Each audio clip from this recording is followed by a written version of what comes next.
Ladies and gentlemen, welcome back to WWF Wrestling with Freddie. And today, it's not story time. We have a very special guest, someone who I have been incredibly impressed with, someone who is doing big things in the wrestling business, and we're going to get into it. It's our first time talking. I have no idea how this is going to go. So let's start the show. Welcome to Wrestling with Freddie. Now stepping up to the mic, the host of Wrestling with Freddie, Freddie Prinze Jr. Ladies and gentlemen, please welcome AEW's MJF. Hello, sir. How are you? I am the youngest and fastest rising star in the history of professional wrestling. My name is Maxwell Jacob Friedman. I'm also the man who beat PG Punk twice in Chicago, and I am very excited to get to talk to you today, Freddie, and really just put myself over for a couple of minutes. I don't get to do it often.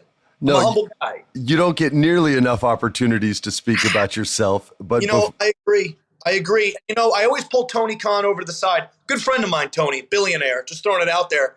And I say, Tony, 15 minutes, that's all you can give me?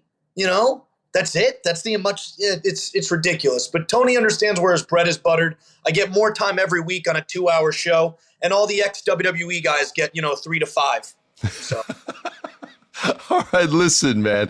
Speaking of the fastest rising star, and we haven't even scratched the surface of your accomplishments, I happen to think very highly of you. I find the wrestling business and stand-up comedy the two hardest forms of entertainment in the history of entertainment. You're getting an immediate response and an immediate reaction from the crowd. They let you know real quick if they respect you or if they do not. And what you've managed to do, in my opinion, is establish yourself as one of the building sort of foundation stones that this company, AEW, has become. Now, there may have been a bedrock that it was laid upon, right? With like a Chris Jericho, someone like that coming in.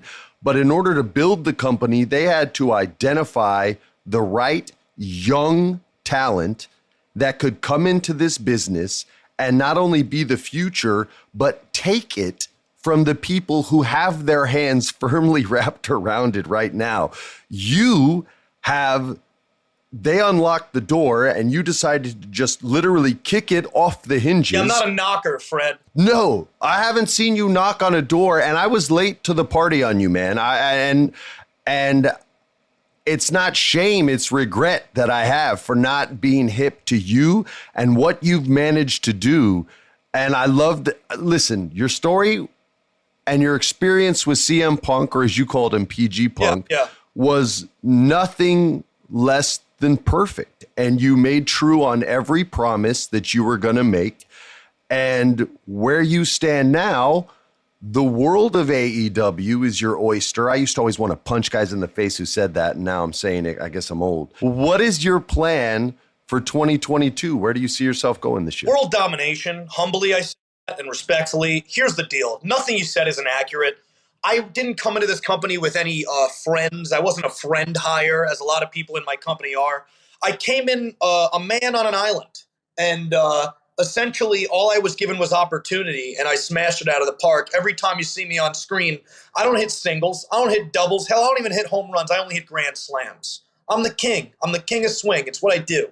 And, when I was told that PG Punk was coming into my company, I was none too pleased. Everybody was talking like this is some god in wrestling that is making a big return. And, it didn't sit well with me because there's only one god in wrestling right now, and his name's Maxwell Jacob Friedman. But I tried to be respectful. I tried to extend my hand and shake PG Punk's hand like a grown man, but he's not capable of that because he's a bitch boy. And as you saw, I then took him to tax in his own hometown in the Midwest of Chicago, Illinois, a dumpster fire, and I beat him twice. What's next, obviously, is I'm going to become the AEW World Champion. PG Punk wants a rematch, and that's cute, honestly. And once I'm through with him, I'm going to become the world champion. And who knows, man? Maybe I might take over Hollywood, too, just like you did back in, what was it, the 70s? When were you on top? It was a wee bit later. My father took over in the 70s. Yeah, I'm not that old. Got it. I was born in 96, so I get my dates all mixed up because I'm not a dinosaur. So enough with the yakety yak and the douchebaggery coming out of your lips. How about we get into some questions, and you send me my Venmo after we're done with this crappy little interview. All artists are clay or stone or whichever noun we like to use. Someone shapes us. Someone molds us. Yeah. Someone helps us become the man or the woman we are when we become professionals. Who put this dog in you? Or was it a moment and you did this by yourself? But who put this energy? Because I'm telling you, when I speak to you, even when you're disrespectful, it's like a young lion who doesn't care about the old lion anymore because the old lion is eaten more than he kills. And you're not having that. So who helped shape this man? You know, I feel like I was kind of born with a chip on my shoulder in the sense that I was a kid. You know, I was 5'0", Jewish kid who, and when you're a young kid growing up in Long Island and you're a Jew, you're expected to be a doctor or a lawyer, something to that effect. And that kind of peeved me off a little bit because I was like, oh, I'm way more athletic than everybody around me. Why is it that I have to settle for kind of being a normie jerk like dork? And it was just not my thing. And, you know, I felt that, especially whenever I played football or any contact sport. Every single play was an opportunity for me to shut people up. And when I did do well, which I did every single play, I made sure people heard it. And just growing up, I had to, while I did have I had a hard time. My father gave me a small loan of $2 million. And for most people, they wouldn't have been able to, make ends meet off of something that minuscule, but not me. You know, I worked my ass off to get to the position I'm in today. I was never handed anything. And it's you know what's unfortunate? You know what I should be handed? My flowers. I don't know why people have to wait for my memorial show to tell me how great I am. Why can't people tell me how great I am right now? It's sad, Freddie. That's what it is. I think at the very next AEW live show, you should be showered with flowers. And I hope that the people appreciate you enough to go out and purchase from their hard-earned checks instead of something for their kids. Roses, not daisies, not the grocery store ones from an actual florist. 100%.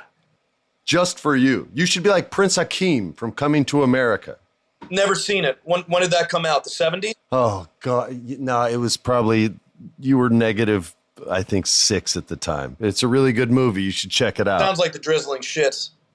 1996, I think I was on the cover of People magazine as like the sexiest teen kid with a smile that Crest wanted to sponsor or whatever it was. 30 B-movie rom-coms around that. Those were A+, baby. What are you talking about? That was A+. Understood. But no, yeah, you're right. Here's the deal, Freddie, and not enough people talk about it. I feel like if I died today, I've already had one of the greatest runs in the history of the business. I've had some of the most memorable feuds and monumental moments in such a short period of time. And I'm only 25. And I think it's hard for people to wrap their brain around that. And the thing is, Roddy Piper, one of my all-time favorites outside of John Cena. Love John Cena to death. You know John?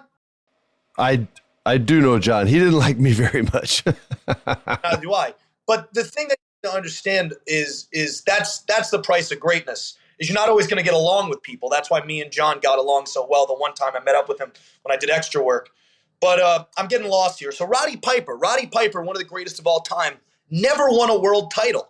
And that's my goal, is I want to be looked upon as the greatest of all time. But I was also able to win that coveted World Heavyweight Championship. And I plan on doing that very soon.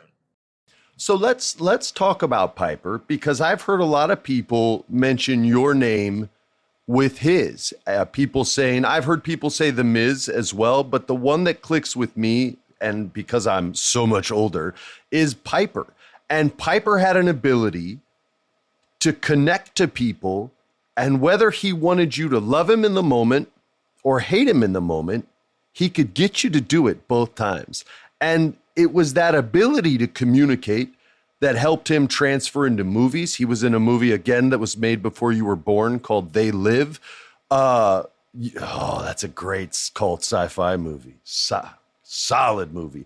And it even allowed him to have the courage to delve into stand-up comedy the few years before he passed away. I had the pleasure of seeing him perform at the Improv, where my dad used to perform. You're 25 years old.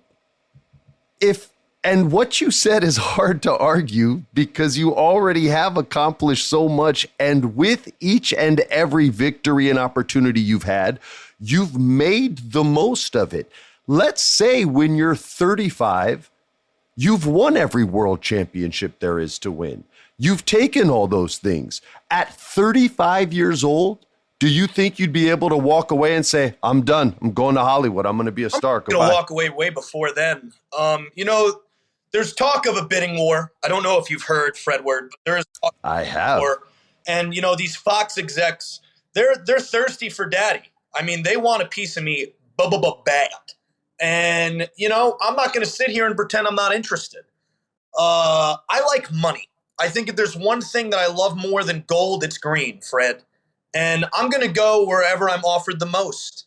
By the time I turn 35, though, I'm probably going to be well and done with wrestling. I'll probably have achieved everything that I possibly can in the pro wrestling genre.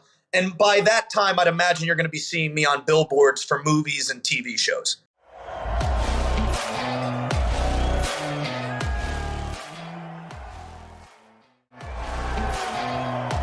Listen to everything this guy is saying, please, all you guys listening. And whether you hate him or whether you love everything he's saying, it is 100% necessary if you want to achieve a dream in, I don't know about business, okay? But I know about the art world, whether it be acting or comedy or music or wrestling. Everything this man says and is doing is what is necessary. I know everyone thought I was this sweet boy. You said you had no friends coming into this game. I had no friends coming into this game, all right? I lied. I cheated. I stole. I told casting directors my name was Ryan Phillippe so that I could get an audition when they didn't want to see Freddie Prinze Jr. I did whatever was necessary to get in the room and make the most of my opportunities.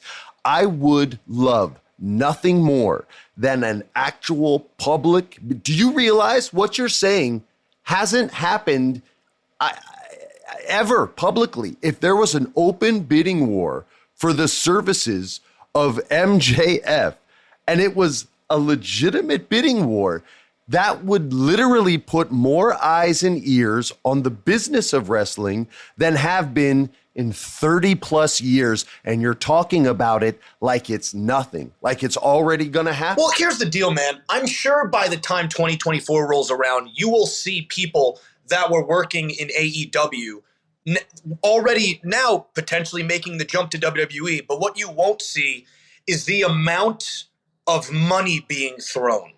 When I tell you, and this is a straight fact, I know for a fact when 2024 rolls around, we're talking millions of dollars here that I know for a fact that whomever owns WWE by then, we don't know, is going to be willing to pay Maxwell Jacob Friedman, while Tony Khan, good friend of mine, love TK, great guy, is also going to be offering me a butt ton of money.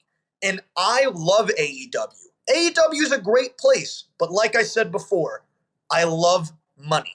That's all that this is. At the end of the day, this ain't friend business. This is show business, and it's a business with a capital B, and that's all that matters to Max. Now, once I've done everything I can in the squared circle, that's when I move on to my next venture.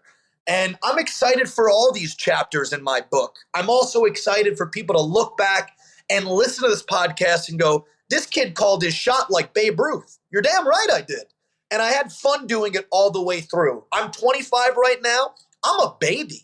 And when I'm 35, I'm still going to be a baby. I'm still going to be young as shit. Dwayne "The Rock" Johnson and John Cena did not enter, or should I say did not exit the pro wrestling landscape until their mid-30s. That's both of them. And they were not the titans they are in Hollywood until their mid to late 30s. I'm already telling you right now, I love wrestling. Wrestling is great. I'm going to continue to be the top name in the industry because don't get it twisted, folks. I already am. People are already referring to me as the top heel, which I despise, and we can get into that after I'm done with this beautiful monologue, in professional wrestling, and I'm a baby. Your contract, it's 2024, whatever year it is, your contract's up, you're a free agent. January 1st, 2024. Is MJF the highest paid wrestler in the business in 2024? I think let me put it this way. Yes, and I'll tell you why. Because I think WWE is going to be willing to do whatever it takes to get me to jump ship. Because to have me is to pretty much take a sniper rifle and shoot the heart of all elite wrestling. Because that's what I am. I'm the glue. Because everybody around me hates my guts. Everybody wants to punch me in the face. I am the top tier guy that everybody has a problem with. When you take your biggest antagonist, even though personally I feel I'm a protagonist, but I'm salt of the earth, when you take your biggest antagonist, so to say, and you take them away, what do you have? What is the Batman without the Joker? He's nobody. They need each other. He's not intriguing. There is no success without having that thorn in your side. And I got no problem being that thorn because it makes me a shit ton of money. So to answer your question, Fred, yeah, I do believe that these people are going to be willing to shill out a lot of cash for me because not only am I one of the greatest talkers, not only am I one of the greatest professional wrestlers this sport has to offer, I'm someone like Piper, a gentleman that you had mentioned earlier, that is able to make people feel something, viscerally feel something. It's a lost art in my industry. I don't know where it went away. At some point, people started caring more about the moves than the emotions. I'm not that guy. I'm the guy that's going to make people tune in, and I'm going to grab them by the face. That's what I do. That's why I'm irreplaceable.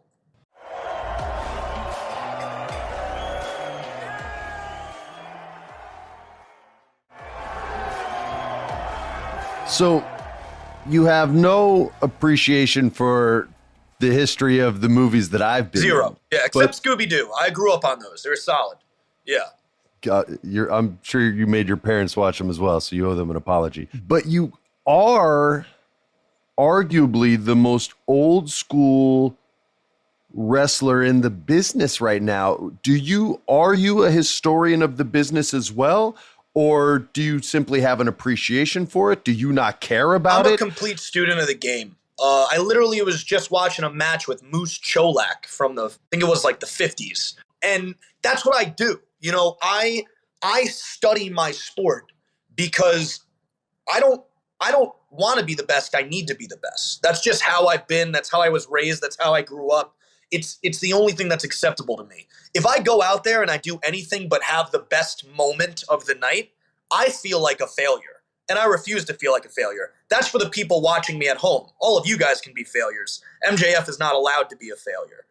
That's why I watch all the greats, and that's why I study professional wrestling ad nauseum. That's just how I operate. That's why I study the greats. That's why I study the Tully Blanchard, who I now get to work along with. That's why I study, Moose Cholak, who I just brought up earlier, Pampiro Firpo. I'm studying old school. Jesus, I'll watch some crazy out of the box shit just because you never know what you can pick up or get out of it. I was watching an Antonio Rocca match. This was 2 weeks ago, and I was watching how he performed the head scissors. It was very different than the head scissors you see today, and it's just interesting. I watch all facets of wrestling. I love territory wrestling. I could watch Mid-South wrestling till I'm blue in the face. It was always, always, always presented to you in a way where you didn't feel like your intelligence was being insulted. And that's what I do, because professional wrestling is real. And it is especially real when I'm out there. And I think that's what fans, whether they realize it or not, want to see. They don't want to see two guys go out there and perform moves like it's a video game and then go on Twitter and go, thanks for the match, bud. That's not what people want to see. We're fighting out there. You sound like me talking to my buddies that are my age right now. I mean, it's the truth. I am not a gimmick. Nothing about me is a gimmick. When I walk through that curtain and when I walk back through the curtain, I am and always will be MJF 24/7. I'm going out there to win so I can get the winner's purse, move up in the rankings, and hopefully soon down the line become your AEW World Champion. Somewhere along the way, this got lost. And I am back in pro wrestling. I have come back to fix the wrongs that have been written and right them back.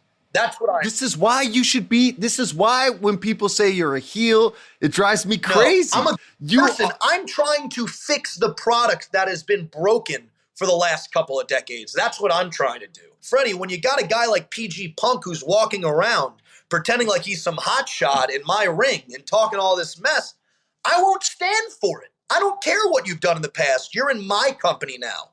You're in my company now. So you mentioned Mid-South Wrestling. Yes. And Mid-South was famous for men having a genuine reason to fight. Yeah. And they communicated the reason why, and they communicated what they were going to do. And like you said, at some point down the road, that was lost. And I've always said this many times, wrestling is the purest definition of art because it's the literal blood, sweat, and tears on a literal canvas. But it's made live. It's like getting to watch Jackson Pollock, died before you were born, famous painter, American artist, famous in a time when American artists didn't get famous. Yes. But that's what you're doing out there on a weekly basis. That's why I say, are you going to be the highest paid wrestler in 2024? Listen, if I ran WWE and you came in a meeting and your contract was up, my negotiation would be a big checkbook that said WWE Titan Corp or whatever it was, and I would send it over to you, and I would tell you to write in a number and an amount of years, and then I would sign that check and I would hand it to you. And that would be the end of our negotiation. That's how much I respect and appreciate the route you're taking, because to be as old school as you are in the modern era for kids that were born into social media and whose egos have been warped so badly that the slightest compliment makes them feel like Jesus Christ or Mahatma Gandhi, and the smallest criticism makes them want to jump off a bridge, and you literally storm through it like a snowplow. And there is nothing that I've seen, and like I said, I was late to the game, but there's nothing I've seen in AEW that is going to slow you down. You're going to hit the same challenges that every other superstar before you has hit, but many of them have smashed through as well. And when you say Roddy Piper, I knew Piper, okay? We weren't best friends, but I knew him. My dad was a stand-up. He had a great appreciation for that. And my father's one of his best friends with Keith David. Keith David was Piper's friend from They Live. And so it was all this sort of weird incestuous crew. My dad died when he was 22, had an attitude like yours. Nothing's going to stop me. But the one thing that could was himself. And he was messed up on drugs. And that's the quickest way to screw up your path.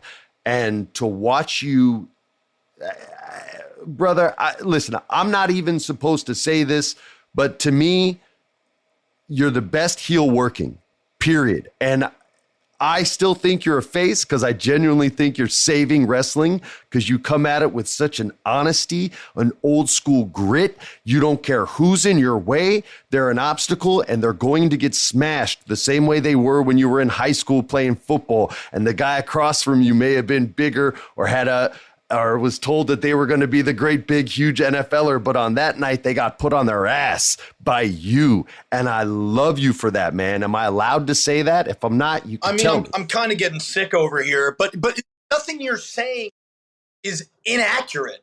You know, is it definitely over the top? I don't want to take you out for dinner, Freddie. I need you to relax a little bit. You know, you can ask around. Everything that comes out of my mouth is a shoot. But what you need to understand is, like, people don't like me in my locker room. No one is a fan of MJF in my locker room because everybody wants to be MJF. Everybody wants to be the 25-year-old guy who's already on top. Nobody's happy that I have done what I've done in such a short period of time. And guess what? I don't give a shit. And they're going to be way more upset when I beat CM Punk again, wherever he decides we're going to wrestle. And when I'm wearing Pretty Platinum, the AEW World title, they're going to be even more upset. And so are you, person listening to this podcast, who crosses their fingers every week that somebody's going to shut me up. Newsflash, it's not going to happen. And I'm not being apologetic for that. Like I said, I approach this as sport because it is. And I'm a professional athlete. I don't mess around. And there are other guys who are happy to be here. They're just happy to be on TV. And that's great. Golf clap for you. I'm not going to be happy until I am the most successful, the most famous professional wrestler who's ever graced this earth. That's when I'll have a real smiling on my face. Now, there are moments when I'm able to soak it in. You bet your ass when I was being held up on that throne by all those short, stocky fat boys as they carried me to the ring, and I had my tongue down that girl's tonsils last week, that I was a pig in shit. I was having a good time. You have to be able to take a step back and enjoy the fruits of your labor, but I will not be completely fulfilled. This chip will not be off my shoulder until I go down as the greatest of all time. MJ, you are a young gunner, but you are old school as fuck, and that is the first time I've ever said fuck on my podcast. You are 100% correct. I was told a long time ago by a very smart man in Hollywood, storytellers cut no wood. And that was one of the reasons I became an actor, and not even I can shut you up. You are the man. I am so grateful for you doing this. Where can people find you so they can harass you and you can not give a shit while crapping all over them at the same time? You can follow me on Instagram and Twitter at @the_MJF. If you are a producer in Hollywood and you are looking for a very handsome, very young stud for your upcoming movie, you can email me at bookmjf@gmail.com. If you are someone who is looking to spend upwards of $600 some odd dollars for a cameo, I'm not looking forward to it, but I do it. So you can go there to cameo for me. This has been Maxwell Jacob Friedman. I'm better than you, and you know. All right, you guys, thanks for tuning in. I'll see everybody next week with a brand new episode of Wrestling with Freddie. Peace. This has been a production of iHeart's My Cultura podcast network. For more podcasts from iHeartRadio, visit the iHeartRadio app, Apple Podcasts, or wherever you listen to your favorite shows.